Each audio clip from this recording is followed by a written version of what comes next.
Mudança de vida Nikwadala, mudança de vida Zambésia. Aqui fala o vosso irmão em Cristo, o profeta Nelson Matsinho, o profeta dos milagres visíveis, líder da Igreja Ministerial de Restauração Divina.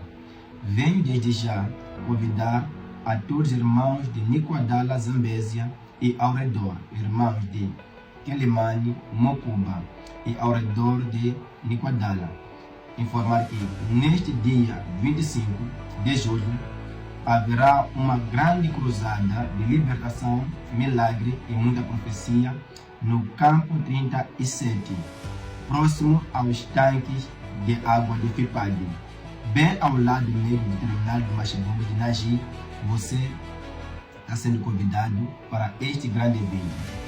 Não perca, convide os seus familiares, seus amigos, colegas para este grande evento de cura e libertação. Obrigado. Te vejo lá. Shalom.